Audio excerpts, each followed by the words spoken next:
Okay, good morning, everybody. This is the Interim Study Committee on House Bill 1229. We have been referring to it as the School Meals Bills Subcommittee. I'm Representative Sue Mullen from Bedford, the chair of the committee, and with me at present are Representative Alicia Lekis, Representative Steve Woodcock, and Representative Arthur Ellison. Good morning, everybody.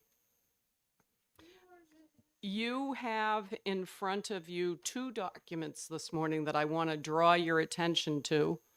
I think we'll actually put the cart before the horse and look at the committee report first, because I think that the robust discussion that might take place on the subsequent information that we had to our vote last time we met is something that we're going to want to have, but I'm not sure that we will have adequate time to do both. So, okay, so you have all seen the committee report.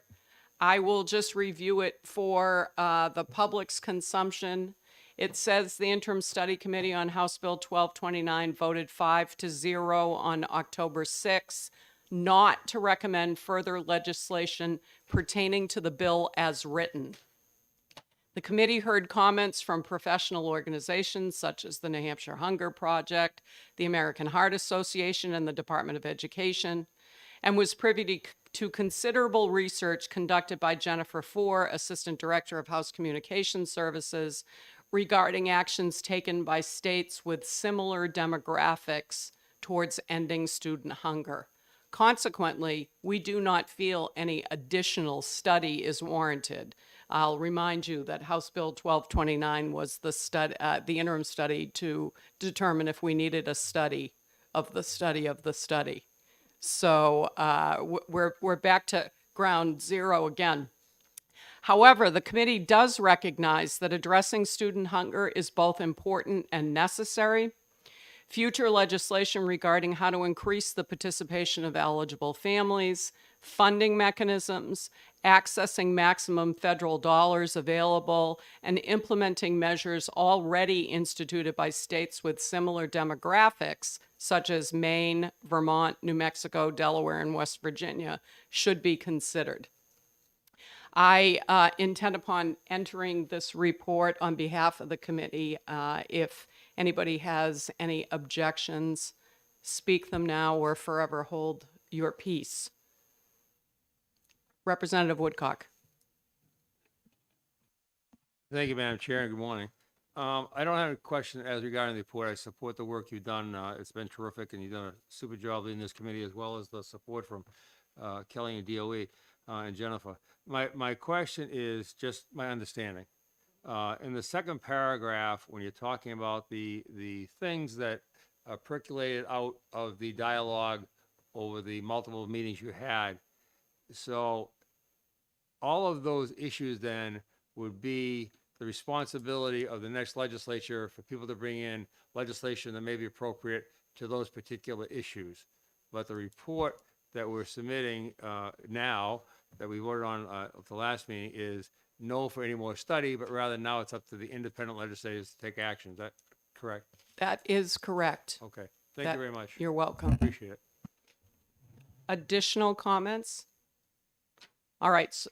Representative Lekis. Well done, Sue. Thank you very much. I appreciate your support. All right, so without any objection, then I will submit this report on behalf of the committee. To the second piece of information that you have in front of us, our friends at the DOE, Kelly Rambo being in the audience this morning, followed through on the request that was made at the last meeting to look at what the total cost to the state of New Hampshire would be if we fed every school-age child every meal and did not require eligibility into the program. So that's breakfast and lunch for everybody. You have those figures in front of you with eligibility numbers as well. The bottom line here is that the total cost to the state with no eligibility requirements, so to feed everyone, would be $111,250,918.80. Now, I don't know about you, but I'm curious about those 80 cents. I want to know where they came from and how Kelly was able to come up with that exact figure. If in fact we looked at just eligible participants, so we're talking about kids who are who qualify for free or reduced lunch, then the cost to the state would be $654,822. Does everybody follow along with that? So this, this is obviously this is a data point that is necessary in the discussion of school meals, and to Representative Woodcock's point, future legislation, which would be legislation that would be written and submitted in the fall of 2022 after we know who's been elected, will have access to these numbers now in a way that they didn't meaningfully before now. And I certainly thank the DOE for the work that went into it. And I will take any questions, or as I mentioned, we have Kelly Rambo from the DOE with us this morning. If anybody would like to hear from her, just let me know. Representative Woodcock. Yeah, thank you, Madam Chair. You may be able to answer this, or Ms. Rambo, if you can, but I'd be surprised if you couldn't. If the proposal in the future was to provide lunches and breakfast for all student youngsters in the school, how would we go about then filing for eligibility for federal reimbursement for if we didn't separate? It's a great question. I, Representative Woodcock, despite your vote of confidence, do not have the answer to that. Okay. So I'm going to direct it to Kelly Rambo, who has already taken a seat at the table. Thank you. Good morning, Kelly Rambo from the Department of Education. Thank you for your question. The long of the short answer is we can't. So we need, and just to clarify, the number that is in front of you, I did take the free and reduced eligibility from 21-22 to apply to those numbers. So there is some free and reduced in there, although the data is due to COVID, not as accurate as it could be. So we could do it for this year once we have that data.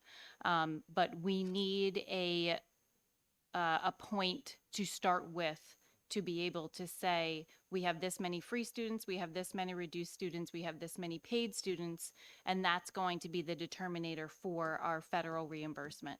And we have to identify those students based off of the direct certification that we currently have, or the free and reduced applications process that we currently have as well.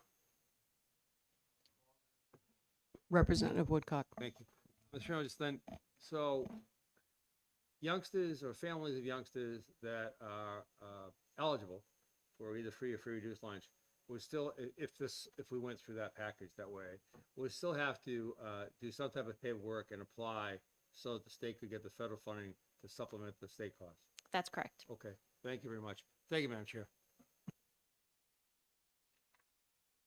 Other questions by members of the committee? Yeah, well, but Representative Luno, we would welcome a question from you. Thank you very much, Madam Chair. And thanks for taking my question. And I'm not on this interim study subcommittee, but I heard you mention direct certification, and that was a tool that the New Hampshire Ed has, and I was wondering what you meant by that. Sure. So that's the students that are directly certified by DHHS, SNAP, TANF, along those lines. That's a list that's given to us from Department of Health and Human Services. Does that also include Medicaid eligible students? That does not include Medicaid Okay, eligible thank you. students. So that's the direct certification that we do not have. That is in New correct. Hampshire. Thanks.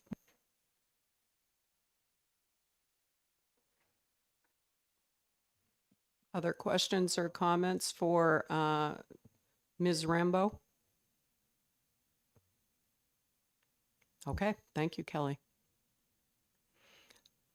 All right, unless the committee wants discussion amongst themselves, and Representative Woodcock, I'm looking towards you because I know that these numbers were requested by you earlier on. I have no further discussion on it. I think the data she provided, I appreciate the fact she went back and redid, made current data, which I know took a lot of time, and I do wonder where that 80 cents came from as well. I noticed she didn't get to that 80 cents, but I would hope that the state, regardless of the fact that they didn't provide the opportunity for the Medicare reimbursement, which they could have, that slipped out of our hands. Beyond that, I'm hoping that next year that we'll be able to recognize the need of feeding every single youngster in our schools. And anecdotally, and as I think I said it last time, speaking with some of the elementary school now and middle school folks, the number of middle class kids who would be on that border has increased, and those kids today coming to school hungry. And are hungry because of the fact that parents don't have enough money based on the way the living circumstances, particularly up where we are in the tourist area of northern New Hampshire. So I think it's our responsibility, if everyone around this table who's been involved in education knows the importance of the nutrition of the development of the brain of the youngster. And we can go right back to Maslow's theory. If you don't have a place to live and you're hungry, you're not going to learn. This is ancient. So I think it's time that we do that. And I hope, look forward to find co-sponsors that will support that next year so we can move that forward, assuming we're reelected. Thank you. Other comments or questions? Representative Lekis? That did bring up a question, and that's where is the state going to come up with $111 million to pay for feeding every child breakfast and lunch? If I may respond, Madam Chair. Certainly. Well, we're looking at multi-millions of dollars for school lunch. School aid we're giving away right now under the trust fund to send kids, keep kids home and send them to religious schools. And we cut $100 million. $100 million we cut out out of the trust fund to give it back to who? So that $100 million we cut out is a wonderful tax piece out of the trust fund to start the year, could pay for every youngster in this school district, every school district eat. So the money's there, Representative. It's just the fact that we have to determine how we want to prioritize. Feed kids, I think that's the top of the list. Representative Luno? Thank you very much, Madam Chair. And don't forget about the $10 million that the state is giving to wealthy investors who lost money in a get-rich-quick scheme. It's the only state in the country that's ever bailed out investors, and hopefully we won't be doing that again. And that's $10 million that could go towards, I think, a program with should have higher priority than that.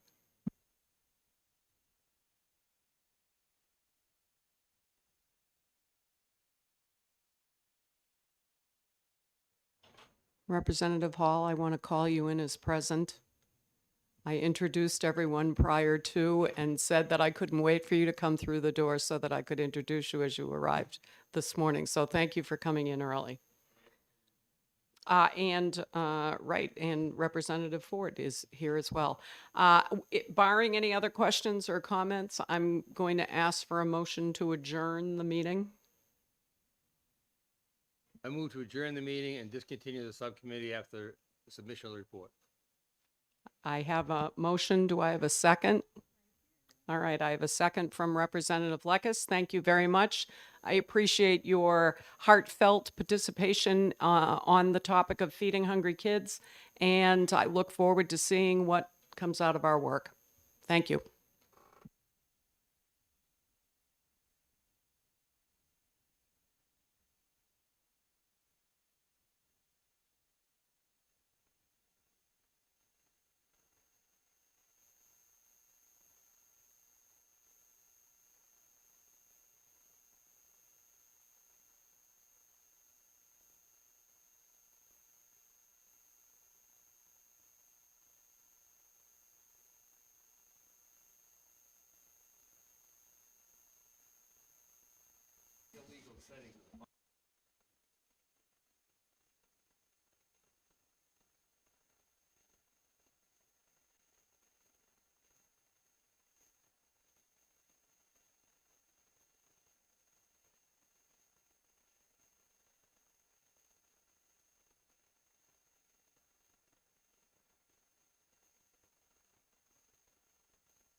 Okay, I'd like to go ahead and open up this meeting for the interim study bills, which we have. This is the Education Committee on the third floor. And we have 15 bills today, which we're going to be looking at. And I'm going to call for a 5-minute caucus right from the beginning here, so the individual, positions can be communicated.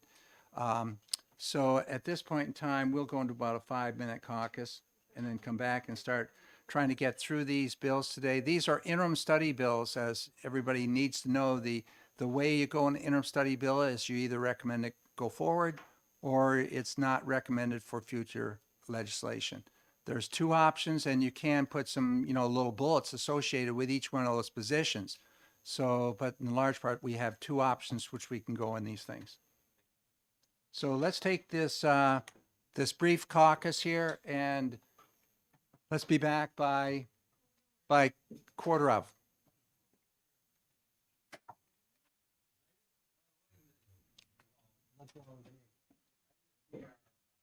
One minute? Yeah. 1 minute?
Okay, we'd like to go ahead and start walking down through the interim study bills here, and I'd like to do it in, we may jump around a little bit due to, we do have one member here that has to be out by 11:30.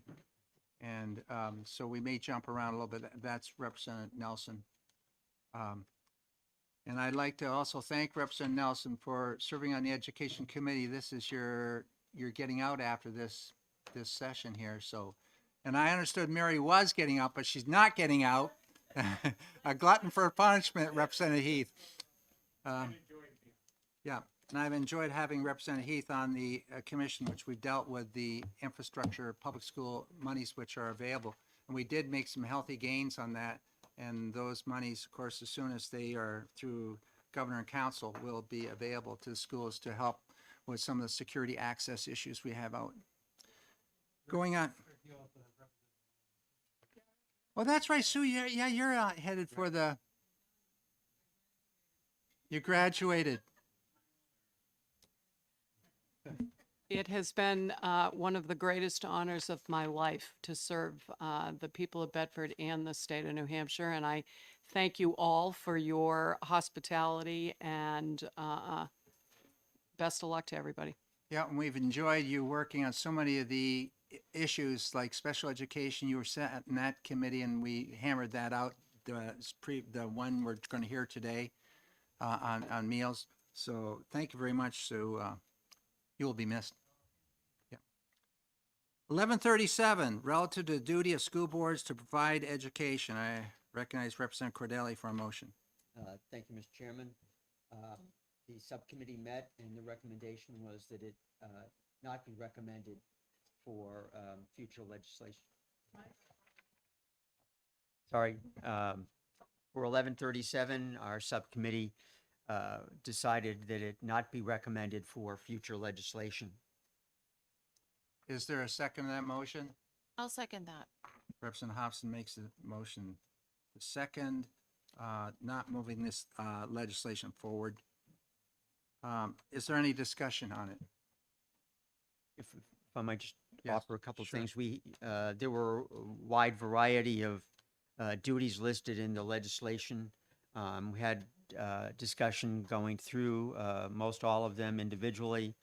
There were a few that I think most of the subcommittee agreed should be looked at for future legislation, including the possibility of a survey of parents at the end of the year, and also a link on district websites to the vast amount of data that the Department of Education is making available on their iPlatform. But as a whole, we recommended 1137 not go forward. Further discussion? Not seeing any requests for further discussion. Representative Moffett is our clerk for today. He's filling in for Representative Litchfield. It's yours. Thank you, Mr. Chair. On the motion of not recommended for HB 1137, Representative Cordelli. Wait a minute. You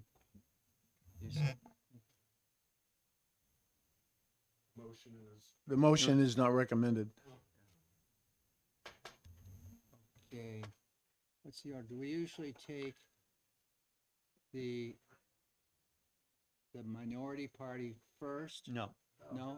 No. Oh, see, I'm really losing it. Better start drinking more coffee here. Doc said not to. Yes, I think so too. Go ahead. Excuse me. Okay, on the recommendation of not recommended on HB 1137, Representative Cordelli, Yes. Representative Hill. Yes. Representative Bohm. Yes. Representative Likis.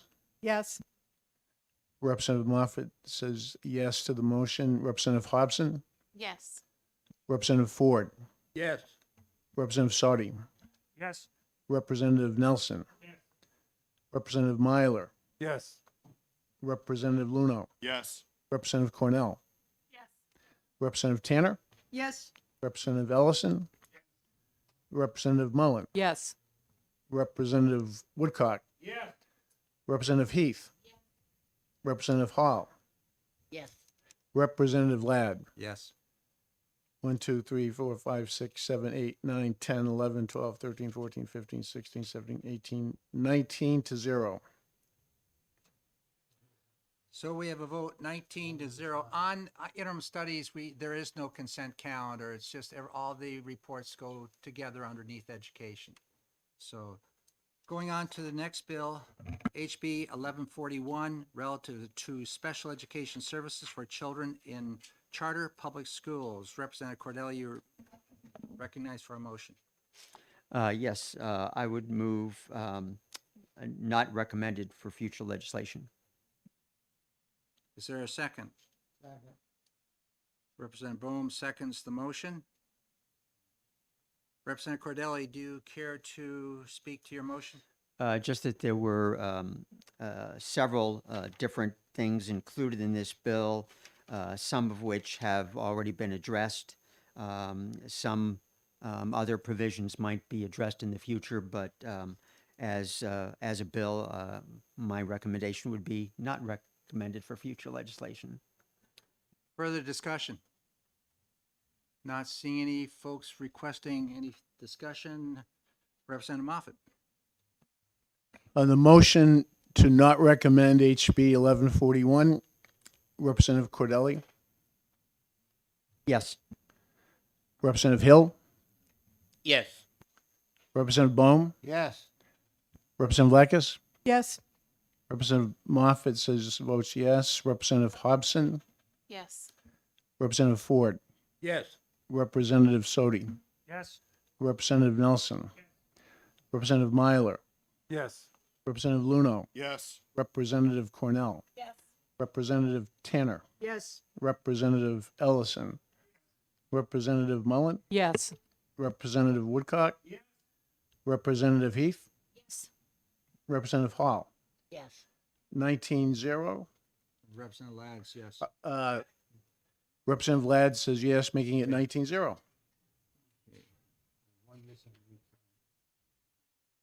Okay, thank you. The next bill, HB 1229, we did have a subcommittee, and the chair of that subcommittee is Representative Mullen. Representative Mullen, do you have a report? I do. Do you have a motion? I do. The subcommittee and myself move that we not recommend future legislation based on House Bill 1229. Okay, is there any discussion on that as a subcommittee, or we can just go right into the other and take a motion from you? I'll just speak to the bill and just for clarity's sake, Chairman Ladd, we did not recommend future action on the bill because the bill itself was to establish a study committee. The committee studied, as you well know. We studied a lot from June until this morning. So the recommendation of moving forward with the study committee it's not recommended. However, we had fruitful, eye-opening conversations about student hunger in New Hampshire throughout the process.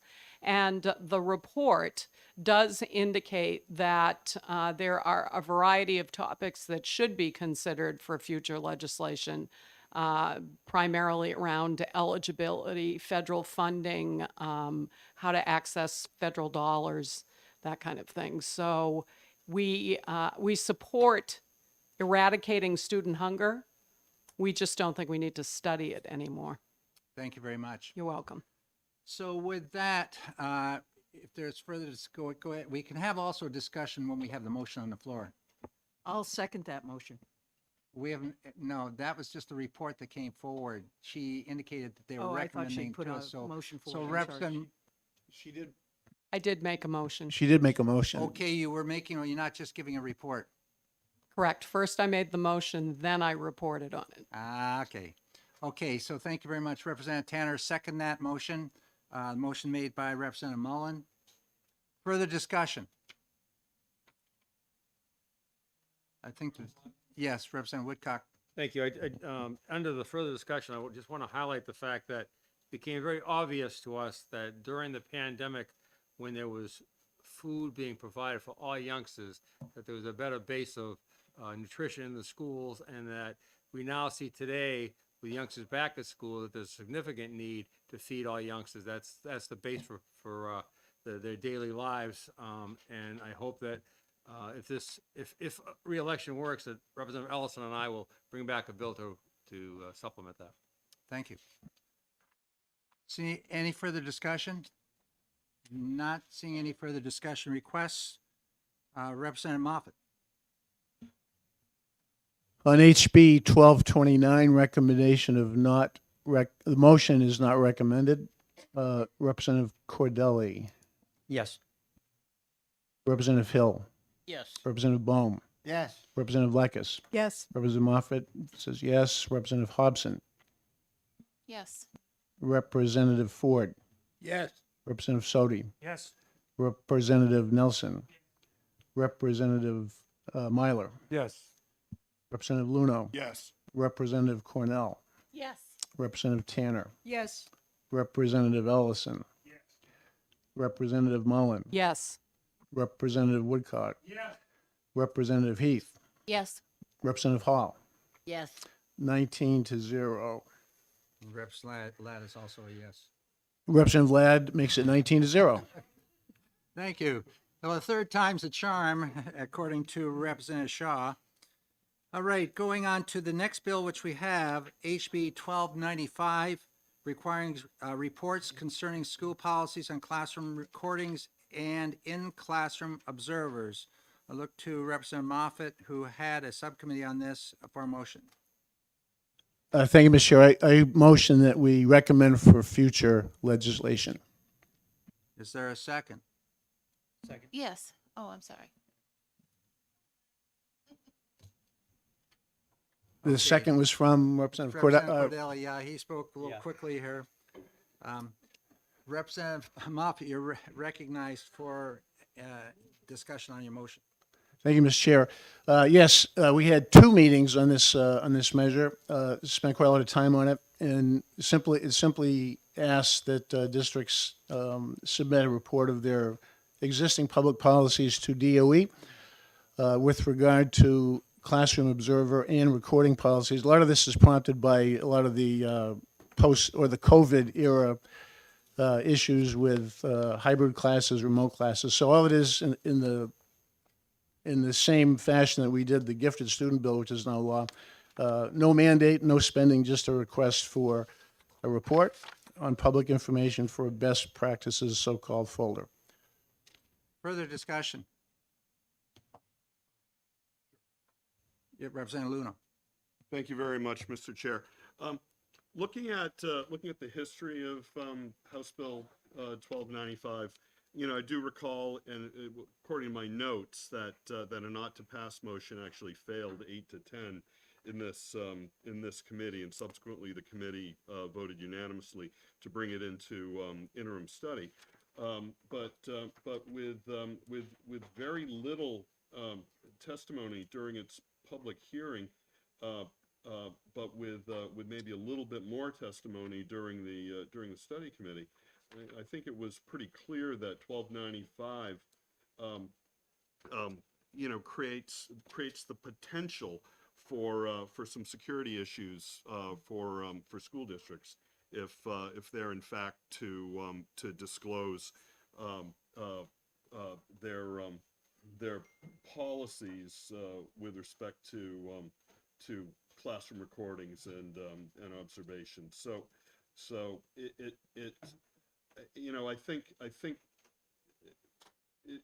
it's probably very premature for this committee to be recommending future legislation, given the dearth of formal testimony during the hearing, and I think this is the type of thing that the legislature should most definitely proceed with caution on. Thanks. Yes. Thank you, Mr. Chair.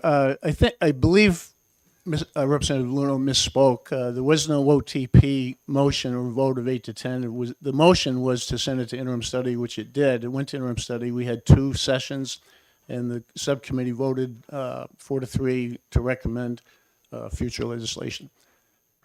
Just a rebuttal on that, I mean, we can double check this in the, I mean, does the clerk have the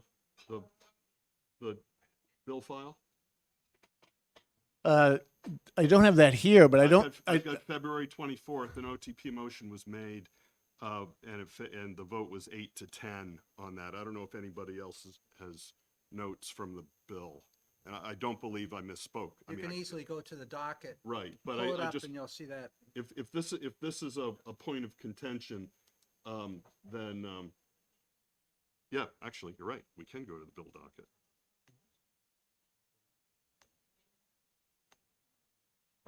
Yeah, thank you, Representative Luter. My recollection, I don't have the notes here, was that the motion that came out of committee was interim study. No, that was the motion that came out of the committee, but Correct. but the motion that the committee did take, yeah, previous motion had failed, right. So the bill docket only reflects the past motions, That's right. Okay, thank you. but the bill file would reflect all votes taken. So, in looking at the nature of what the interim studies bills we have here, obviously they're just going to go forward and be in the calendar. We're going to probably see on a number of these things, even no matter how we go, bills are going to come forward. So I don't know if we want to get into a long discussion on this particular aspect right now, or we want to move on. I'm good. Yeah, just move on. Okay. So any further discussion?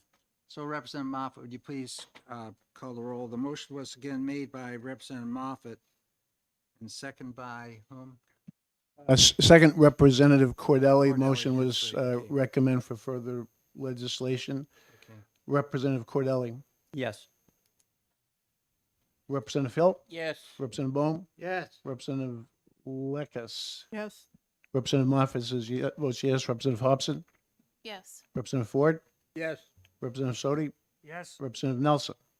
Representative Myler. No. Representative Luno. No. Representative Cornell. Representative Tanner. No. Representative Ellison. No. Representative Mullen. No. Representative Woodcock. Representative Heath. No. Representative Hall. No. Representative Ladd Yes. makes it 10-9. Thank you, Representative Ladd. Okay, next bill is HB 1313 relative to rights to freedom from discrimination in higher education. And I will hand the gavel over to Representative Cordelli so I can make a motion, please. Thank you. I will call on Representative Ladd for a motion. I would recommend that this bill not be moved forward. Is there a second? Yes, second. Representative Hobson, would the maker like to comment? Yeah, I would.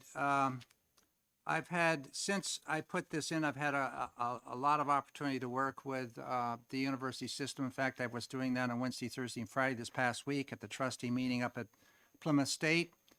And we've talked about issues such as diversity, inclusion, and equity.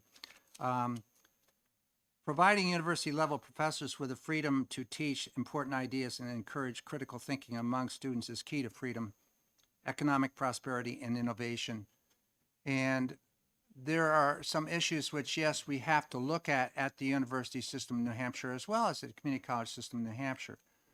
But they're not so much in this domain as they're in other domains and administration and how we're handling some things there.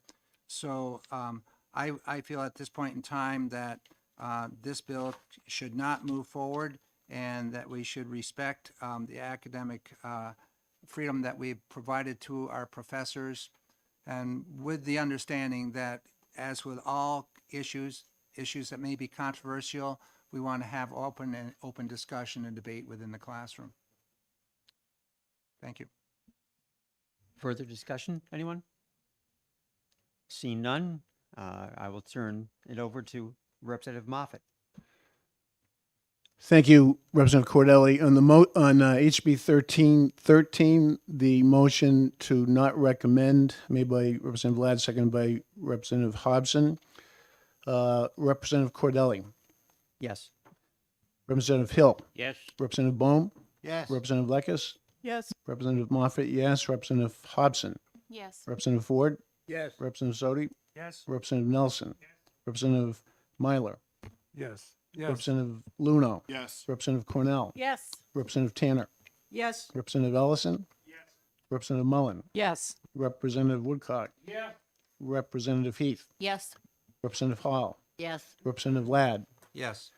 19-0. Thank you. Moving on down to the sixth bill we have here, 1366. This is relative to cooperative school board reapportionment. As everybody here knows, we had a committee of the whole to look at three bills that dealt with cooperative school districts, 1366, 1399, and 1679. During the discussion, it was very informative, had some good ideas and a lot of information out there. We know that there are issues in the cooperative school districts.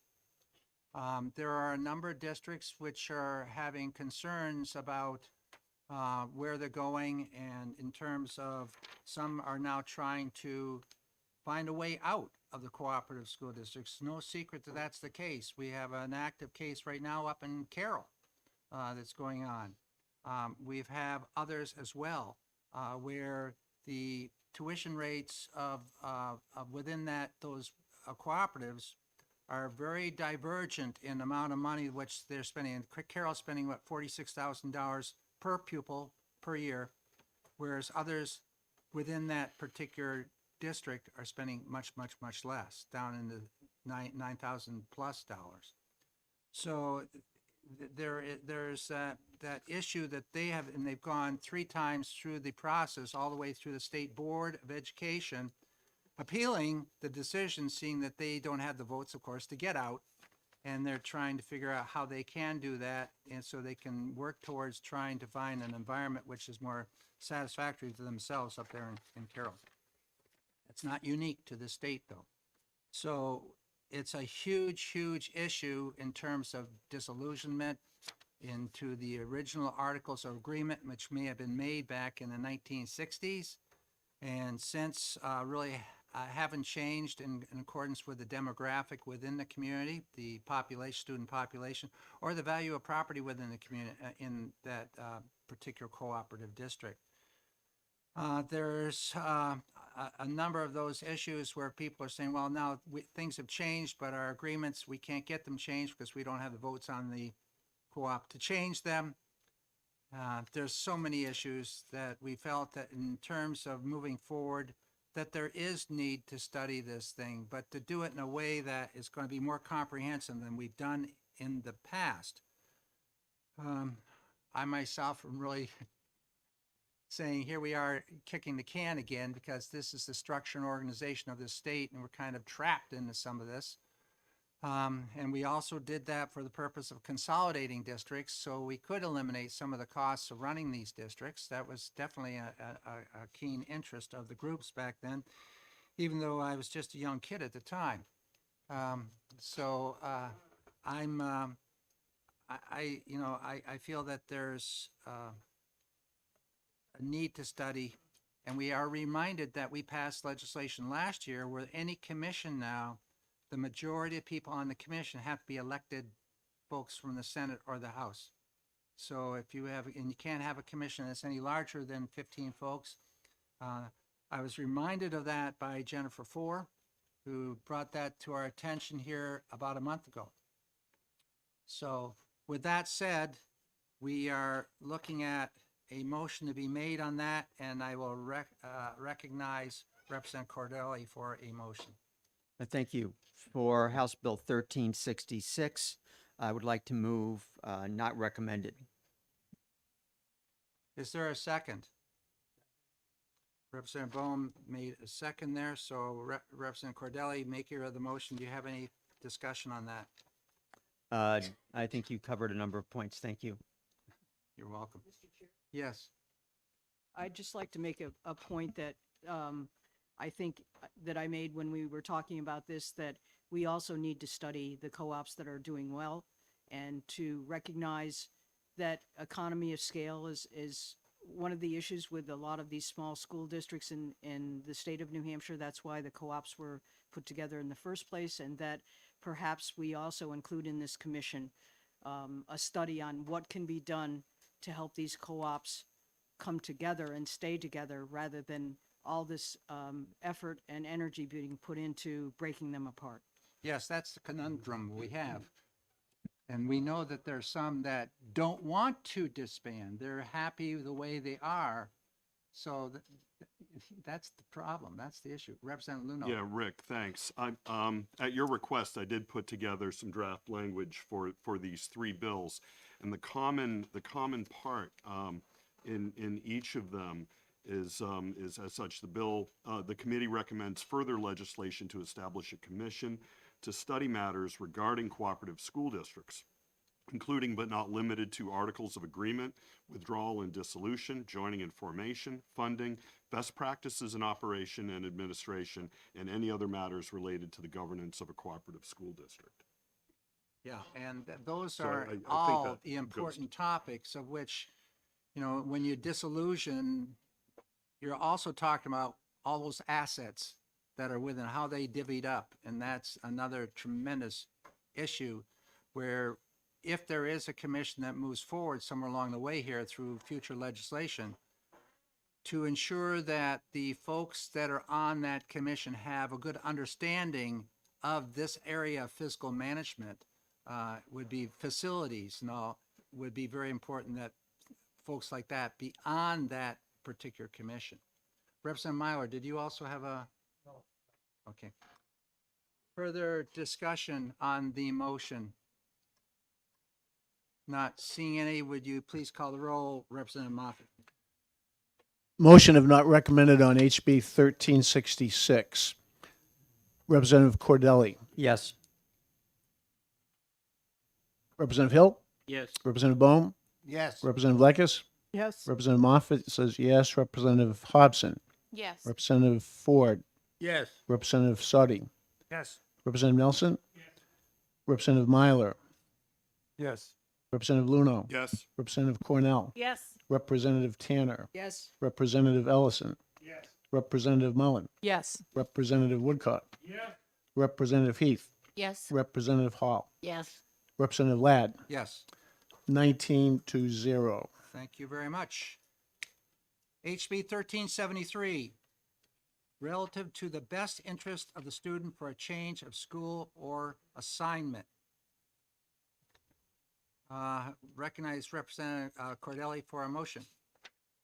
Thank you, Mr. Chairman. I would like to move not recommended for future legislation. Is there a second? Representative Bohm makes the second. Representative Cordelli, you're recognized for discussion. Thank you. I believe that after submission of this bill, the issue at hand was resolved between the family and the schools so that the legislation is not needed. Is there further discussion? You were the sponsor of that bill, is that correct? That's correct. Yeah. Okay. Be it known that Representative Cordelli is voting against his own bill. Okay. Any further discussion? Representative Moffett. Thank you, Mr. Chair. On HB 1373, the motion is to not recommend. Representative Cordelli. Yes. Representative Hill. Yes. Representative Bohm. Yes. Representative Lekis. Yes. Representative Moffett, yes. Representative Hobson. Yes. Representative Ford. Yes. Representative Soddy. Yes. Representative Nelson. Yes. Representative Myler. Yes. Representative Luno. Yes. Representative Cornell. Yes. Representative Tanner. Yes. Representative Ellison. Yes. Representative Mullen. Yes. Representative Woodcock. Yes. Representative Heath. Yes. Representative Hall. Yes. Representative Ladd. Yes. 19-0. Thank you. HB 1399, relative to school district withdrawal from a cooperative school district. Recognize Representative Cordelli for a motion. Thank you, Mr. Chairman. I would like to move that this be recommended for future legislation.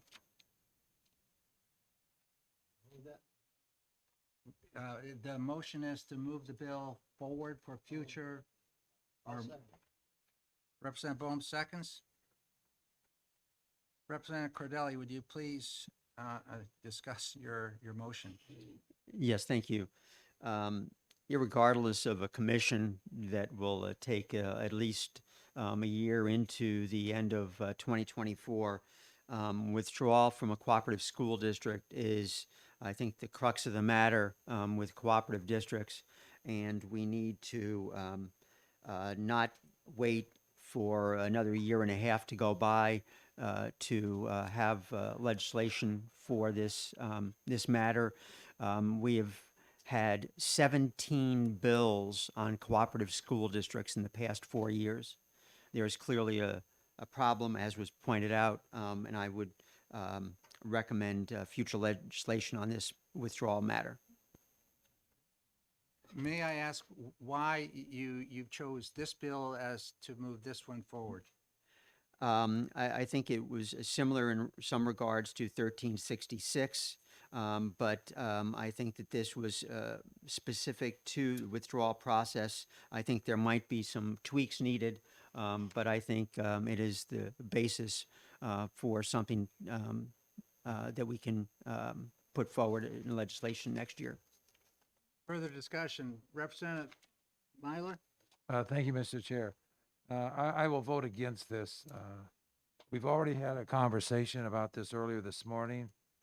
Mr. Chair, you outlined the issues very appropriately to the breadth of this particular problem, and to take one bill and isolate it from a full study, to me, would be inappropriate, notwithstanding the problem that is there with co-ops. But in order to solve the co-op, there needs to be a detailed study around this. And this is just an isolated way to try to deal with it. And I would encourage the committee to vote against this motion. Thank you. Further discussion? Representative Luno? Thank you very much, Mr. Chair. Yeah, I agree with what Representative Myler just said. I think taking a position, the committee to take a position that this bill should move forward undermines the entire premise behind having a commission to study issues comprehensive to cooperative school districts, and obviously withdrawal and dissolution being one of them. But I think recommending 1399 going forward is very much akin to what another bill we're going to take up, which is 1679, which would actually require all cooperative school districts to abandon. Without being able to take into consideration thoughtful deliberation among a broad base of stakeholders, I think does a disservice to every cooperative school district, every family, every taxpayer, every student in those districts, and I urge people to vote against the motion. Thank you. You know, Representative Bohm? Thank you, Mr. Chairman. We know, for all the years I've been here, there's going to be a bill next year, regardless of what we do, on withdrawing from a cooperative school districts. And so I think this is the one really needs to go forward and really needs to look at, even though we have a commission, we've had those for I don't know how many times, and this really needs to be looked at, because there are a lot of schools trying to withdraw, and they, like you said before, they don't have the votes to do it. So we need to really look at withdrawing from a co-op. Thank you. Further discussion, Representative Mullen? It's a question more than a comment. Did we not, we had a full committee study session on these cooperative bills, correct? That's correct. And did we not come out of that meeting saying that we were all in agreement to a commission that would look at things comprehensively without separating the bills into their individual parts and pieces? That's correct. So this represents a change from what we did in that study committee then. Yeah, I think that some of the change are some of the issues which are giving folks to really look back at what we did as a committee of the whole, is that I, for one, have also been contacted by several districts, which have gone through the appeal process twice and still are coming up short. And they're advocating they're looking for an experience which is best for the students in their district, and one of which they can afford. So I know that we're going to have these bills coming at us. There are cooperative bills that are going to come at us that may perhaps not be already filed, but they are in the process of being drafted. These districts are looking for some, answers now. And so I myself supported the commission, studies recommendation that a commission be formed. I think that's absolutely imperative. However, on the other side, we have the districts which come forth, and they're not a lot. There's just less than a handful, but they are needing some direction right now or some help. So I myself am not opposed to putting one of these bills forward. I would not put forward the latter bill, 79. That just, axed the whole thing. Co-ops would be totally gone. And I think co-ops, as Representative Tanner said, some are functioning very well, but others are not. And I think as a legislature, we're responsible for trying to listen to even those which are in the minority on this right now that are having those problems. So I'm not objecting to a bill coming forward in the future which deals with the issues that they have. And it may even give more input and support to a commission study, which is imperative that we do. School boards associations in support of a larger study that we've talked about. Numerous groups are. I think that's a way to go, but I also am worried and concerned that maybe we're not able to address where we should be, as Representative Bohm says, 17 bills come in the past. There's been a bill dealing with co-ops just about every year that I've been in this House. I don't know if we'll ever get resolution, but I don't see any harm in this topic being discussed and are looking at it and trying to find maybe an open door somewhere if it's absolutely necessary, or maybe fixing it so that they don't want the door to open, that they can in fact fix it internally on the local level. Many of them, however, are just not successful at the local control issues. So I think there's time for some help from us. So I'm trying to respond to what you asked. Yes, we did do the committee whole, but So just could I ask you Yeah. a follow-up question, Chairman Ladd? Thanks. So the original bill, 1399, went to interim study because it had issues. So if we move forward, or if you're proposing to move forward with legislation, are we saying a new bill is to be written? What happens to the language of 1399? I'm looking at the title of that bill, which is looking at primarily at how to withdraw from a co-op. I understand, for example, we had another bill that was put forth by Representative Litchfield, as you recall, in her district there. And we have that bill didn't go anywhere. But it's more in the same lines. And, I'm not interested in getting down into the discussion on do I get one man, one vote type thing from my districts, and then we split the rest up in accordance. That attacks the articles of agreement that many districts have in place right now. Some are strictly one man, one vote. I believe that was very close to what they had up in Gorham, in Shelburne area. However, I do believe that by moving and saying, yes, we are open to business and trying to deal with this topic, that this is the signal that maybe these districts that have appealed and spent money on it and not come out successful, they have concerns. I'm all ears trying to listen to it. I'm in a co-op district where we're very happy. Of course, there's only one town in it, and they're all 7 at large, so they would be. And that's just it. They're all different. So, Representative Luno. So thanks, Rick, and I appreciate that, and I appreciate the fact that there are a handful of cooperative school districts, and I shouldn't say that there are a handful of towns or pre-existing school districts within cooperative school districts that may have certain reasons why they're looking to exit the co-op. But again, just like what Representative Bohm said, this is something that should be looked into. Instead, what we're recommending is taking future action, obviously not with this bill, but future affirmative action on policies that would define how there would be a division of property and liabilities should a pre-existing school district, a town, want to withdraw from a co-op. And what we're essentially saying, if we're recommending this for future legislation, as opposed to study, is things like Roman 3 on line 26 of the bill. A pre-existing school district that withdraws from or is part of a dissolution of a cooperative school district shall be paid by the cooperative school district the pre-existing school district's proportional share of net equity.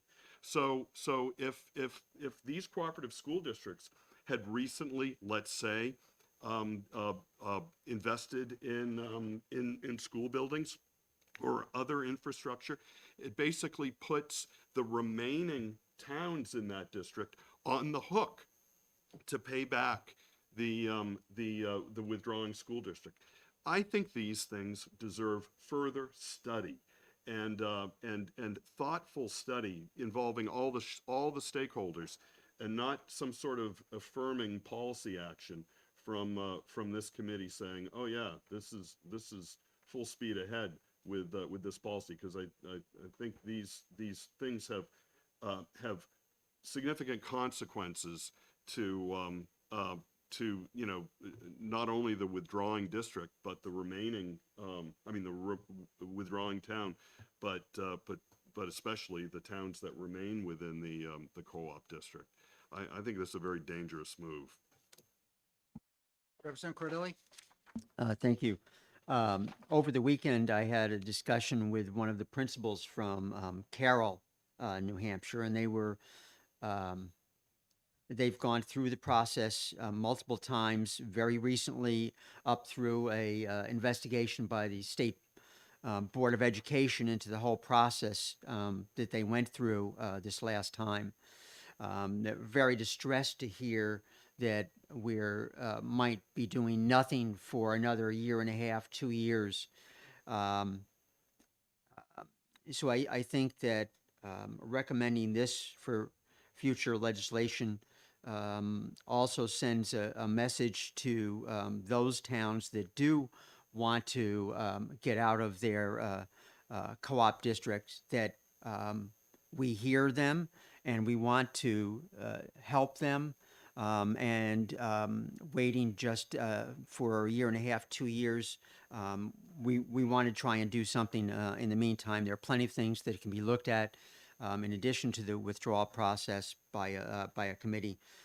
But I feel that we need to listen to those districts that do want to find a different solution. And Carroll had already worked out agreements, tuition agreements, with to provide for all their students at less than half the cost of what they are currently paying in the cooperative district. So it's a huge issue for them and in other districts as well, and I don't think we can turn our back on them. Yes, Representative Lekis. Some questions. So if we recommend yes, are we saying this bill, the way it was, we want to go forward, or just future legislation regarding how to get out of a cooperative school district?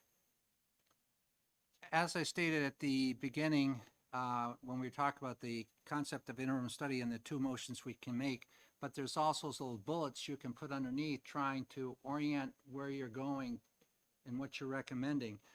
For example, there may be under 1399, a school district that, or a district within the co-op that wants to get out, and we don't want to take any of the net equity that we have in that other building. We don't want you capture it.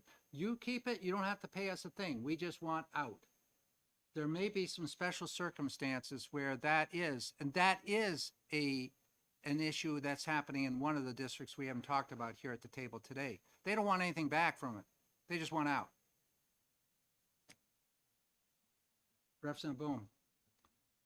Thank you. And one of the problems we have, if you have a very little tiny small school district that has very few votes on whether or not anything gets done, and the other two big districts that this is a co-op with wants to build this big gigantic new school.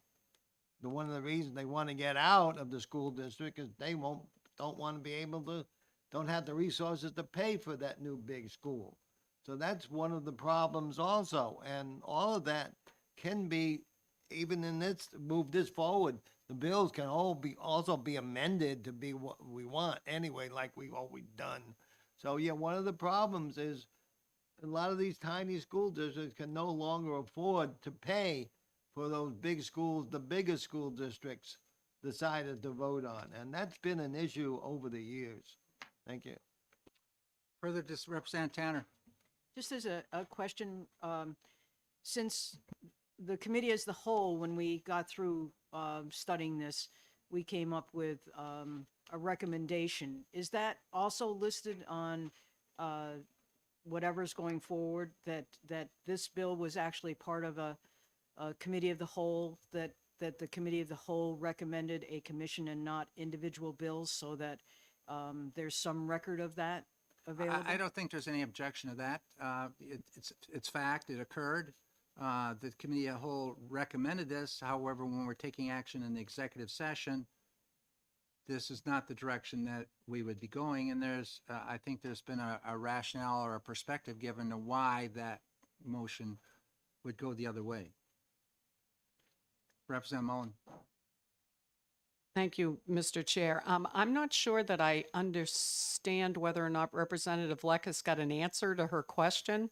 The question was, if you vote yes to move forward with legislation, is it this exact bill that moves forward, or is it the concept that moves forward? And what happens to all of the concerns and questions that we had about the original bill? Thank you. Representative Cordelli. Thank you. I have some previous reports from committees on interim study bills, and I'm looking at one, HB 1652, Teacher Preparation for Mathematics Scholarship Program, the report was authored by Mary Guile. And in her report, she talks about the intent of this bill to recruit high school students. She goes on to say, however, more work is needed on this bill. So I don't think that necessarily has to be that bill word for word, as indicated in this by our former chairman, Mary Guile. So, Representative Luna. Yeah, thanks very much, Mr. Chair. Just on this similar string that I think Representative Lekis started here, what happens today has no bearing really on what gets filed. And I think we all recognize that. But the vote that we take today is particularly if it's a vote to recommend, it is taking a position affirming material, clauses in this material provisions in this bill, particularly the one that I read off from Roman 3 with respect to withdrawing pre-existing school district that withdraws shall be paid by the cooperative school district for its equity. So it's basically saying, okay, we're affirming that, I mean, it may not be the exact language or something like that throughout it, but we're affirming these material provisions in the bill and saying that that's okay, absent having really hearing from what about the remaining school district? What about the remaining towns in that school district that are then going to be on the hook to then raise their local budgets to pay off a town that wants to exit? What's going to happen to them? What's going to happen to their tax rates? What's going to happen to their credit worthiness if they're going to have to bond this? And I think there's a lot of unanswered questions associated with that. Obviously, a new bill would come forward, may or may not have these provisions in it. It'll go through a full hearing and stuff like that. We'll probably get answers to some of these questions. But until we get answers, until we know what would happen to these school districts or to these towns who would be on the hook, I don't know why this committee would take an affirming position on these policies. Well, I don't think the nature of the title of this bill, it says relative to school district withdrawal from a cooperative school district. So you definitely would be looking at both situations you speak to. How is this going to impact those within the district? How it's going to impact out? And what may be being proposed in a specific bill that comes forward. I would want to look at the condition and criteria that that bill's talking about. So I think what this is basically saying, yes, we understand this is such a deep subject that we do need further work on it. And I hate to say study, but we need some really solid work done on this. It hasn't been successful up to this point, other than what we chipped around the side with Jim Grenier's particular group. However, we do have an issue out there that's nagging at us. And I don't want to slam the door saying, we're not going to talk about this, or we're recommending we not talk about it until after we have this study. There may be something that comes to us that has some specifics in it and criteria and conditions which address some of the concerns you've mentioned, Representative Luno. So I'm open to, having this crack so that we can, send the message, that we're involved with both the study and we're listening to your needs right now, and perhaps we may be able to help you. Representative Lekis. Just want to make sure I've got this right, because I've heard all these different opinions on what this means. If we vote yes, all we're doing is saying, yes, some legislation should come through before, and I think it's probably going to be closer to 3 years, because we already decided that a study that's only 1 year isn't long enough, because that's what a commission, because the last one was 1 year, and so we were talking 2 years, but then it would be the following year's legislation. And so this is just, all we're saying is, yes, in the meantime, we should do something, but not necessarily this bill. Is that correct?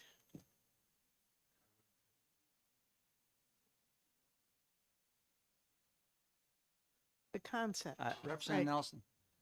Thank you, Mr. Chairman. I have a question. It may seem silly, but if they live in a small town and they want to pull out, and let's say there's $10 million of debt they owe now, a couple of years down, they're willing to sit out, pay off their debt, and the towns decide the next year they're going to build this monstrous new school.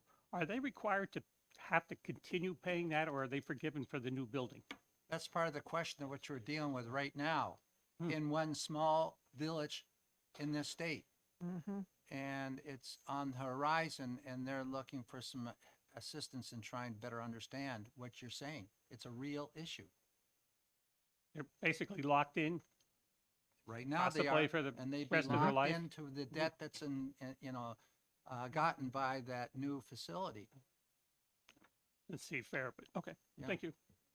Representative Woodcock. Yeah, I'd like to go back to Representative Weeks' question. I must have missed your response. I heard she had a pretty direct question to you, and I didn't hear the response. The timeline on anything that we put forward, if a bill comes in, it's not going to go in effect until the governor signs it in law, if that in fact even happens. And that's going to be next summer, somewhere around that area. Then you put the commission together, and by the commission's put together, you're probably in the fall. And you're now studying it on the second year out. Then it's going to be the third year where you have implementation, if that, because there's going to be, from the commission, there's going to be statutory change that comes out of that, and you're going to have to go through the process of another bill of sorts. So it's going to be a commission report is going to, and putting it all into works is going to be, I would say, 3-4 years out in front of us. And these districts, some of them can't wait that long. That's why I believe that we should be open to listening to their proposals, listening to legislation that comes in, and try to assist them everywhere we can. Representative Heath, I see you over there. Thank you, Mr. Chair. Isn't it possible, though, with an urgent situation, that the State Board of Education has some authority over this? Go ahead, Representative Cordelli. No. I'd be glad to send you the study that they just did, or the investigation they just did into the withdrawal process in Carroll, and their attempt to withdraw from the White Mountain Regional District, co-op district. And the recommendation that they made in that last sentence, it's basically throwing it back on the co-op. You guys work this out. Thank you. Okay, let's go ahead and take a vote on this right now. The motion is on the table. Would you please read that motion, Representative Moffett?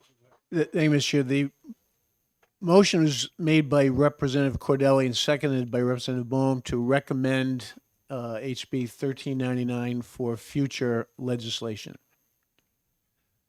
And we'll run the roll. Yes. Okay. Representative Cordelli, Yes. Representative Hill, Yes. Representative Bohm, Yes. Representative Lekis, Representative Moffett, yes. Representative Hobson, Yes. Representative Ford, Yes. Representative Sodi, Yes. Representative Nelson, Representative Myler, No. Representative Luno, No.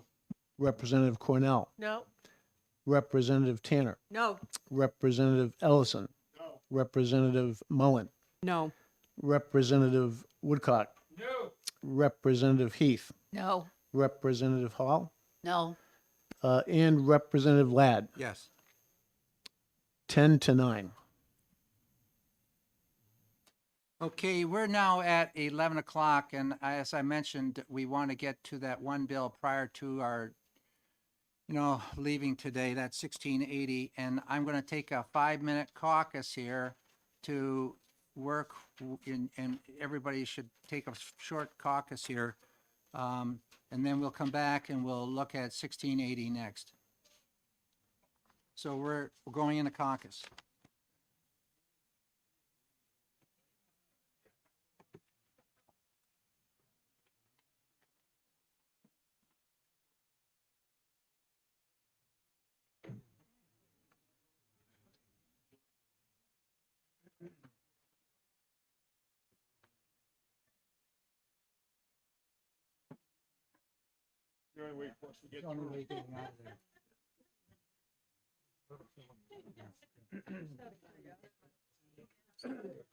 Oh, yes. Which information? This? This is something that our caucus put together.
we're ready to go ahead and we're going to go on 1680 first.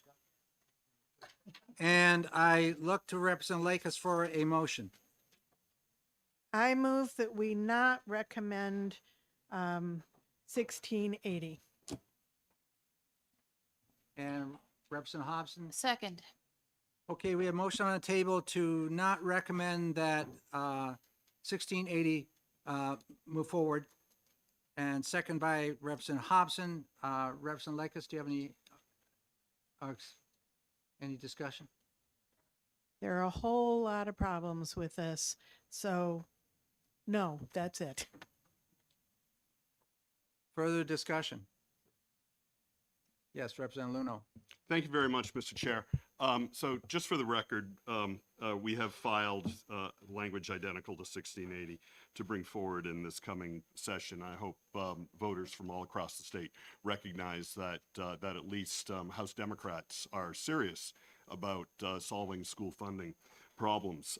Really important thing to note about 1680 is that it was a good faith attempt working across the aisle with actually the governor's appointment to the School Funding Commission in developing all the provisions in 1680.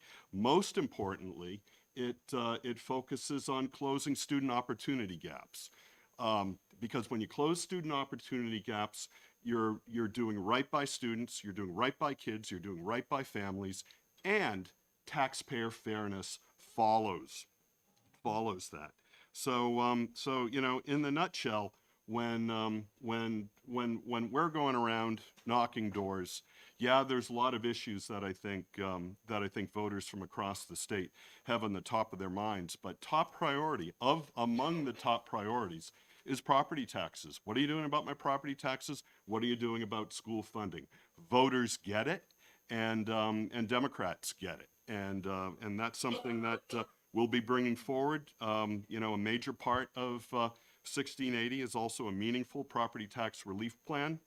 So you know, not only does 1680 improve opportunities for students, but it establishes a fair property tax rate that in any town across the state wouldn't have to exceed $5 per thousand. So you know, if this committee wants to take a partisan position against 1680, then I hope voters all across the state recognize that. Further discussion? Representative Myler. Thank you, Mr. Chair.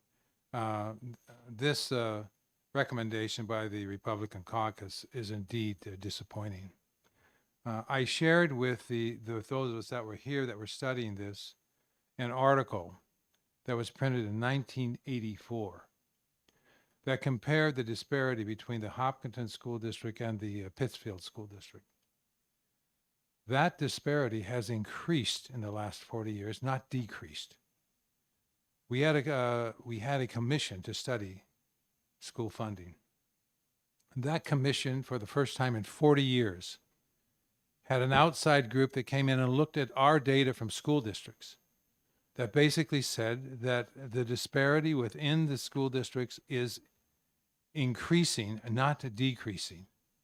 We came up with a formula for the first time that provided a reallocation of current school funding, not an increase in taxes, but taking the current school funding that provided a different way of allocating those resources to those schools that are in need. We talk about student equity. We talk about equal educational opportunities. This bill provides that. We have more data now than we've ever had before when the original input model was created. That basically said in the input model, here's a same amount of money for every student, regardless of what the need is. What we're proposing here is a different way of funding schools that provides equity for kids. Very disappointed. We had hoped that we could have some bipartisan support on this because of the need across the state. And this is very disappointing from a standpoint of not recognizing the true nature of the disparity that's there, the inequitable opportunity for students across the state. And we will be visiting this again next session, big time. Thank you, Mr. Chair. Thank you very much. Representative Lucas. Just very briefly, I want to say that putting more money to change outcomes has been tried for decades, and there is no correlation between money in and results out. And so that is one of the top issues here. And yes, we need to figure out something, but this is not it. Thank you. Representative Tanner. Thank you, Mr. Chair. We just got through discussing the cooperative breakups and how there's a handful of schools that we're sending a message that we're giving them hope. And I'm just looking at the lawsuits that we've had for over, well, a couple of decades anyway, about school funding. And I'm looking at Newport, a town that I represent right now, Claremont, a town nearby, and I'm looking at the taxpayers in those towns and the students in those towns who are suffering, and that they're not the only ones. We know that there are many schools across the state. We know this is a big issue, and we are sending a message that we don't really think it's a big deal. And I think that has to be put in context to what we did with the cooperative bill, that we recommended that. I think we should recommend this bill to give hope to those schools and those kids and those taxpayers that are suffering under the current school funding process. Thank you. Thank you. I'm going to take one more. Any further discussion? Representative Woodcock.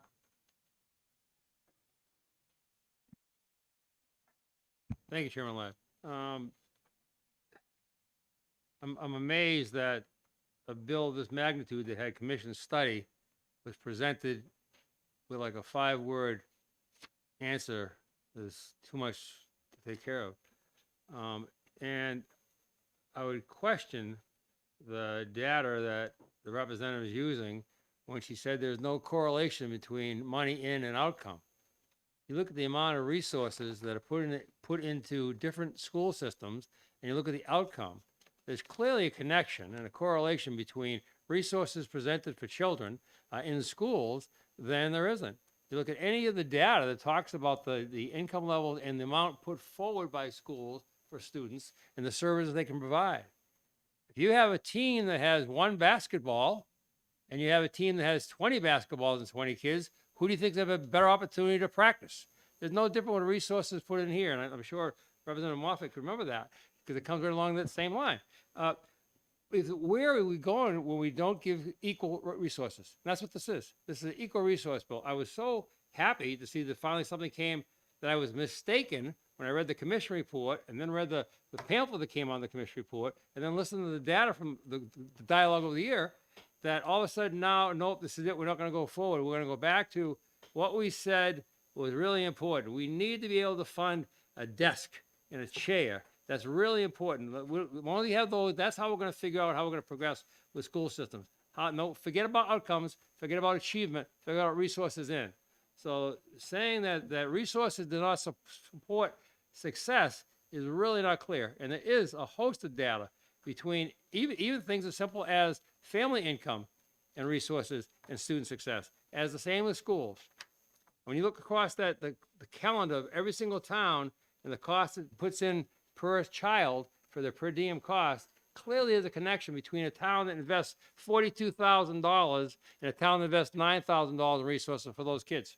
So clearly there's a lot. Thank you. Representative Moffett, would you please call the roll? Thank you, Mr. Chair. On the motion to not recommend on HB 1680, Representative Cordelli. Yes. Yes. Representative Hill. Yes. Representative Bohm. Yes. Representative Lekis. Yes. Representative Moffett, yes. Representative Hobson. Yes. Representative Ford. Yes. Representative Sodi. Yes. Representative Nelson. Yes. Representative Myler. No. Representative Luno. No. Representative Cornell. No. Representative Tanner. No. Representative Ellison. No. Representative Mullen. No. Representative Woodcock. Representative Heath, No. Representative Hall, No. Representative Ladd, Yes. 10-9. Okay, the next bill which we have is 1676. Oh, wait a minute, yes, 1676, relative to making incentive grants for school districts that improve in certain assessment scores. Representative Moffett, do you have a motion? Yes, Mr. Chair, I move that we recommend for further legislation. Is there a second? Second. Okay, we have a motion made by Representative Moffett, second by Representative Hobson, to move this legislation forward. Representative Moffett, you're recognized. Thank you, Mr. Chair. Briefly, we had a subcommittee. We met twice on this, talked about it in great detail, and voted 4-3 to recommend future legislation. Further discussion? Representative Ellison. I was on that subcommittee. I'm one of the 3 votes against moving this forward. We've gone over and over and over this issue. And one of the things that stands out in particular is it's a program that would reward, I guess, school districts. A little unclear in the bill about how we would determine which school districts would be available for incentive grants. But the basis here is we're going to could give more money to those districts that are doing very well, and we would not be giving money to those districts that are in need of resources. And as I said in the subcommittee, I'm done voting for bills to give money to school districts that don't need it or have a lot of money already. I will only vote for funding bills that will push money to the school districts that are in need of services for their students. A following note with Representative Moffett, I mean, this goes against his philosophy of sports, which is that those who, in the National Basketball Association, the National Football League, the teams that do worse get additional draft choices, and they're the first ones to go. So the issue there is that's where the resources should go. They don't give additional draft choices to the Golden State Warriors because they won the NBA championship last year. And I've made that point before. So I'm very clear on this one. Very disappointed if we move forward in a direction that is going to reward school districts who are doing well. And certainly I represent 2 school districts in my district that do well, particularly well. And might well be candidates for an incentive grant, but it's very unclear about what this thing looks like, what it should do. And I'm certainly not going to vote for moving this bill forward. Thank you. Representative Moffett. Thank you, Mr. Chair. Very briefly, as I understand the process, we don't want to get really prescriptive here and now on the exact implementation of the incentive grant bill. What we're talking about, as I see it, is per earlier conversations today, is the notion, the concept of rewarding achievement. And I'll go back very briefly to the fact that we give money to third grade schools with deficient third grade scores, in essence, rewarding failure, frankly. So the details, the prescriptive details will be worked out in whatever comes forward ahead of us. And I will tell you also that in subsequent discussion, there's been some discussion about focusing strictly on math. So something that comes forward in the coming term, depending upon who's in the mix, the details will be worked on. But I and many others, parents, we keep hearing about trying to get more money, more funding for education. Here's some more funding for education that's going to reward innovation or successful innovation results in achievement. So, thank you. Okay, call the roll, please, Representative Moffett. We're not discussing. Oh, okay. Well, I didn't see any hands up. Representative Tanner. My hand up. Thank you. I take umbrage at the rewarding failure by giving money, particularly for the third grade reading program. I think what it does is it identifies schools that have a particular need, more need than others, for more resources for reading.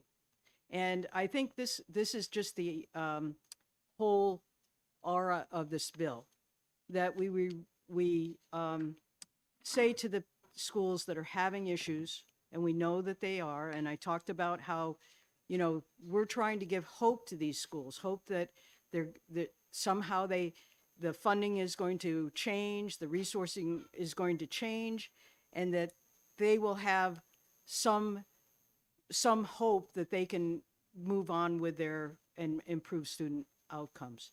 And we know that it's a resource issue. We know that tremendously. So the people that work at these schools, the students that are at these schools, that are, in Representative Moffat's term, failures and are getting rewarded, are working very, very hard. They're working very hard.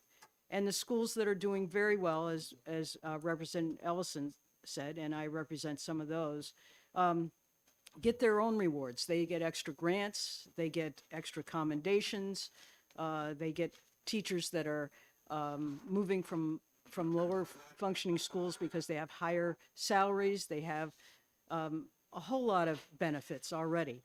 So this is a slap in the face, really, to those schools that are struggling financially, I think. Representative Woodcock. Thank you, Noel. This is, I can't think of anything more inappropriate than seeing a need and saying, we're not going to give it to you, we're going to give it to someone who already is doing well. When we have classes that are at the lower level or the lower quartile, and they're working to move up, and you say, no, we're not going to help you. We know you're at the bottom and you don't have everything you need, but we're not going to help you. We're going to give it to the class that's doing really well. Let's give it to the school that's doing really well and give them more money on top, but you down there just sort of suck it up and keep on going. I think that makes absolutely no educational sense at all. If you said to the school that was down on the bottom, you know what, you made great gains from last year to this year, you might get something. Well, that makes sense. Thank you so much for more resources. But not to say, oh no, you're up top now, we're going to keep you there. So if you're down the bottom now, we're going to keep you there too. And we're going to do it with taxes. It just makes no sense to me to give incentive dollars, and I don't care if it's reading schools, math schools, or anything, incentive money to schools that are successful. Incentive, when you threw in innovation, that's a whole different ballpark. But what you said, the bill is incentive. So I have a total concern that the philosophy behind funding this is poorly orchestrated. Thank you, Mr. Chair. Briefly, what I'm hearing are a number of assumptions on how this is going to be implemented. The formula for implementation is TBD, to be determined. So these assumptions about that I'm hearing are premature, I think. Thank you. Okay, I'm going to call this motion right now. Representative Moffat, would you please call the roll? Thank you, Mr. Chair. On the motion to recommend on HB 1676, Representative Cordelli, Yes. Representative Hill, Yes. Representative Bohm, Yes. Representative Lekis, Yes. Representative Moffat, yes. Representative Hobson, Yes. Representative Ford, Yes. Representative Sardi, Yes. Representative Nelson, Representative Myler, No. Representative Luno, No. Representative Cornell, No. Representative Tanner, No. Representative Ellison, Representative Mullen, No. Representative Woodcock, Representative Heath, No. Representative Hall, No. Representative Ladd, Yes. 10-9. Okay, the next bill. What's the number? 1664, requiring certain non-public schools or education service providers that accept public funds to perform background checks on all employees and volunteers. Representative Cordelli. Thank you, Mr. Chairman. My motion is to recommend this, excuse me, to not recommend this for future legislation. Is there a second? Representative Lekis. So we have a motion on the table to not recommend 1664 to go forward, made by Cordelli, second by Lekis. Representative Cordelli, Nothing further. further discussion? Representative Tanner. Thank you. Been working on the background checks for a long time, and I really feel that we need to have background checks for all people who are particularly, what we control, which is with taxpayer-funded money, people that receive that under the guise of education, one way or the other, all get the same background checks as certified teachers do in public schools. And those background checks are not just employee background checks, but they're specific checks to provide a safety net around students from potential predators, potential sexual offenders. And by killing this bill, not recommending it, we have once again allowed these students to be vulnerable. And I find it hard to believe that we can't come to an agreement about background checks. We do it for camp counselors. We do it in the healthcare field. We do it for certified teachers. We do it for bus drivers. We do it for staff in public schools. And if we're spending money to send children out to other educational opportunities, then those people that are dealing with those kids in a situation where they're alone with them for any extended period of time, rather than volunteering like we know that it's already in statute, and not do background checks. It's just unbelievable to me that we aren't supporting that. Thank you. Representative Cordelli. Thank you. It's already been done. Law is not necessary. The law, it's Representative Heath. being done. It's not. Thank you, Mr. Chair. It is our responsibility to make sure our children in the state of New Hampshire are as safe as possible. And if we can take this one simple step to move forward to protect our children, it's something we should do. We have seen incident after incident after incident of children in our non-public schools being perpetrated by someone who has a record, and if they had had a background check, that would have been picked up on. And I'm sorry, I'm not on education anymore, but as a former educator, I find it very disheartening that this body would reject this kind of a concept. Thank you. With that, I'm going to. I have a question. That's the last question. Go ahead. Well, I've got a clarification question. Representative Cordelli said it's already been done in law. We've got our attorney from the Department of Education right there. I'd like to have her clarify if in fact he's correct. Excuse me, I didn't say it was being done in law. I said it was being done. Well, it's an implication, I would assume. You're saying that it's being done. You're implying that There are it's being things, done. there are things that are done in this state that are not in law. Well, this particular bill would make sure that it's done, because it would then be in law that it would be done. Okay, thank you very much on that. With that, we're going to call the roll. Representative Moffett. Thank you, Mr. Chair. On the, Representative Ladd, is it possible to get the clarification that Representative Myler asked for? No, No? because the The question ranking was Democrat in not, the committee? he just indicated it had nothing to do with statutory law, that it's in practice being done. So But the is bill it is in statute- practice, Mayor? 100%? Matt, the bill is statutory. I'm not going to go and answer that question, but I am going to call the roll. on the motion to not recommend HB 1664, Representative Cordelli, Yes. Representative Hill, Yes. Representative Bohm. Yes. Representative Lekis, Yes. Representative Moffett, yes. Representative Hobson, Yes. Representative Ford, Yes. Representative Sodi, Yes. Representative Nelson, Representative Myler, Absolutely no. Representative Luno, No. Representative Cornell, No. Representative Tanner. Absolutely not. Representative Ellison. Representative Mullen. No. Representative Woodcock. Representative Heath. Absolutely not. Representative Hall. The big no. Representative Ladd. Yes. 10-9, not recommended. Thank you. The next bill which we have here, does anybody have to take a break here, washroom or anything like that?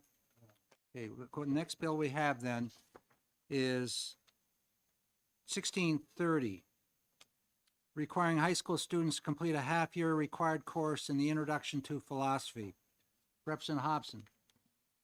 Thank you, Mr. Chair. I'd like to make a motion that we not recommend 1630 for future legislation. Is there a second? Second. Representative Bohm. Representative Hobson has made a motion not to request future legislation on 1630, second by Representative Bohm. Representative Hobson, you are recognized for discussion.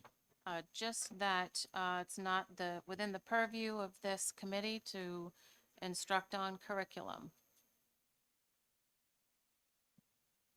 Okay, further discussion, Representative Bohm, do you have anything? Yeah, just that in the past, all the years I've been here, we've been having stuff to add courses, and it's not really our purview to do that. I remember a lot of times let's add financial aid, whatnot. We should do a general on what to do, but not a specific. That is not our purview. Thank you. Representative, any further discussion? Okay, Representative Moffett, would you please call the roll on that? On the motion to not recommend HB 1630, Representative Cordelli. Yes. Representative Hill. Yes. Representative Bohm. Yes. Representative Lekis. Yes. Representative Moffett, yes. Representative Hobson. Yes. Representative Ford. Yes. Representative Sodi. No. Representative Nelson is not here. Representative Myler. Yes. Representative Luno. Yes. Representative Cornell. Yes. Representative Tanner. Yes. Representative Ellison. Yes. Representative Mullen. Yes. Representative Woodcock. Yes. Representative Heath. Yes. Representative Hall. Yes. Representative Ladd. Yes. 17-1.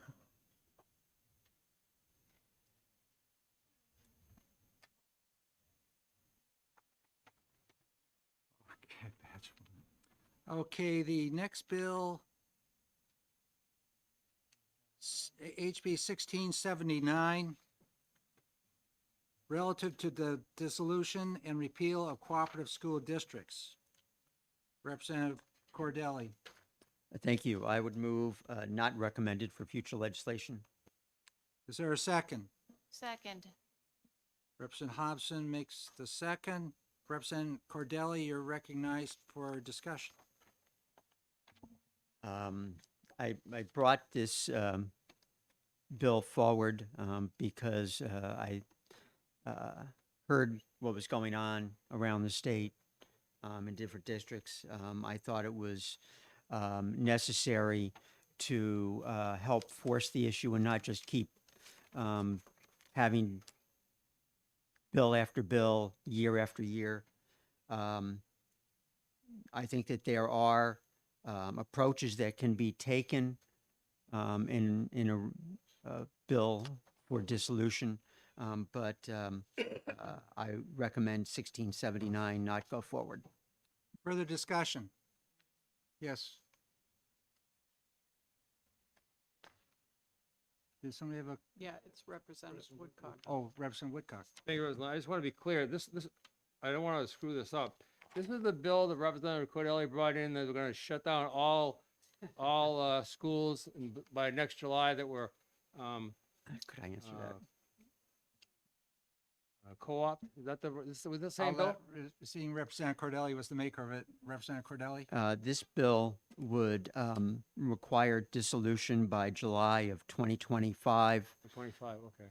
So all It schools is not shutting down all schools, believe me. it just it was Of all 20 co- was 2025 that all co-op schools would be out. Okay, I wasn't sure. I want to make sure I had the The right bill. Thank structure you. would be gone. Yeah, Yes, thank you. Yeah. Schools will still remain open, I guess. Further discussion. Representative Moffett, you're called to vote? On the not recommended motion for HB 1679, Representative Cordelli, Yes. Representative Hill, Yes. Representative Bohm, Yes. Representative Lekis, Yes. Representative Moffett, yes. Representative Hobson, Yes. Representative Ford, Yes. Representative Sodi, Yes. Representative Myler, Yes. Representative Luno, Yes. Representative Cornell, Yes. Representative Tanner, Yes. Representative Ellison, Representative Mullen, Yes. Representative Woodcock, Representative Heath, Yes. Representative Hall, Yes. and Representative Ladd. Yes. 18-0. Okay, the next bill which we have is 1499, relative to charter public school eligibility for state school building aid. I'm going to give the gavel to Representative Cordelli. Thank you. And I call on Representative Ladd for a motion. I recommend that this bill not move forward. Is there a second? Second. Representative Bohm. Further discussion, Representative Ladd? The issue of school building aid is another issue which probably most likely needs the attention of us in terms of school building aid for all public schools. However, in this particular situation, I am concerned regarding allocating school building aid in the amount of 30 to 60% based upon, I don't know what, to a charter public school which does not have the ability that a regular school district has to set, the property tax and collect revenues, and not knowing what the charter schools ability to pay for and continue in business. There's a whole lot of issues. State board can close them down quickly. The other point of that regarding the charter public schools is that I'm losing my train of thought here a little bit, going so fast here. They can't, the leasing of schools is a concern. So with that, there's so many issues associated with this. It needs some resolution.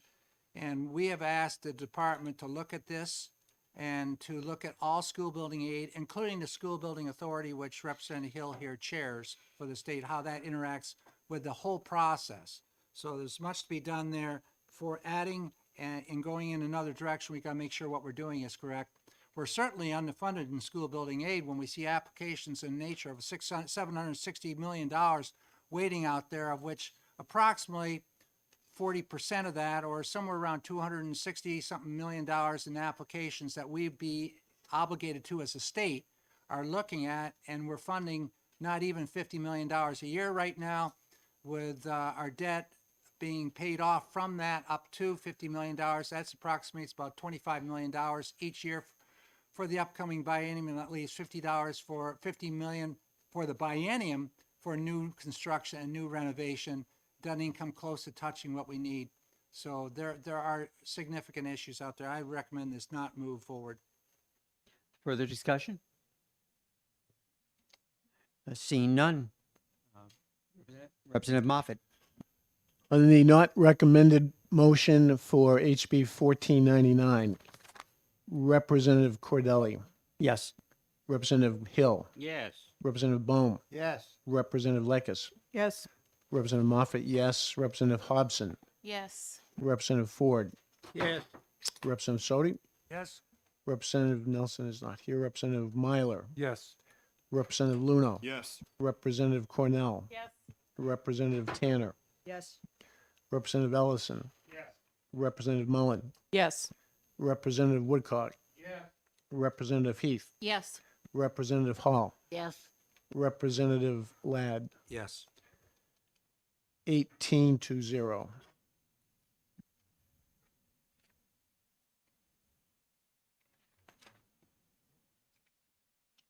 Okay. One more. HB 234, this is a holdover from the first year of the session we just finished. This is a bill relative freedom of speech and association on college campuses. Representative Moffett, you look for. Thank you, Mr. Chair. I'd like to make a motion that we not recommend this measure.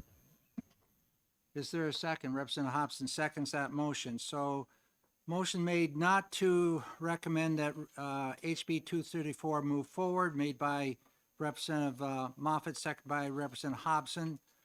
Discussion from the maker of the motion? Thank you, Mr. Chair. Briefly, this actually chaired in two different terms, two different interim studies on this issue, on this measure. What we discovered was that there have been improvements in the policies on campuses. Keene, for example, earlier had a red designation from FIRE, F-I-R-E, about freedom of speech on campus, and they improved to a top rating of green. UNH was yellow and is now green. So we did not see the necessity for statute now that the campuses have put in place satisfactory policies for freedom of speech on campus. Further discussion? Looks good. Okay, Representative Moffett, would you please call the roll? The motion to not recommend on HB 234, Representative Cordelli, Yes. Representative Hill, Yes. Representative Bohm, Yes. Representative Lekis, Yes. Representative Moffett, yes. Representative Hobson, Yes. Representative Ford, Yes. Representative Sodi, Yes. Representative Myler, Yes. Representative Luno, Yes. Representative Cornell, Yes. Representative Tanner, Yes. Representative Ellison, Yes. Representative Mullen, Yes. Representative Woodcock, Representative Heath, Yes. Representative Hall, Yes. and Representative Ladd. Yes. 18-0. Okay. So this concludes the 15 bills for today. Is there any other items to come before the Education Committee at this time? If not, I want to thank all the members who have participated in the Education Committee. It's not been an easy year in many regards with 139 bills that came at us. And even today, there are areas which there is agreement, a majority of areas which are the agreement, but there are areas where we have not been able to agree. And hopefully we can work towards some resolve on these issues, on the cooperative school bills, on the school funding measures, which we all know that does need some work. I'm just concerned the bill we had forward does not do that totally the way we'd like to see. So with that, any further discussion or last words? I want to thank Representative Heath for coming in today. I've enjoyed working with you on so many, and you've been on this Education Committee for years and years and years, and for your work as Deputy Commissioner over the DOE. That's all appreciated. Thank you. And Representative Nelson's gone. We want to thank him too. And Representative Mullen, and thank you for your hard work on this committee. And all of you, I appreciate that. And I ask that you all drive safely and have a good afternoon. Thank you.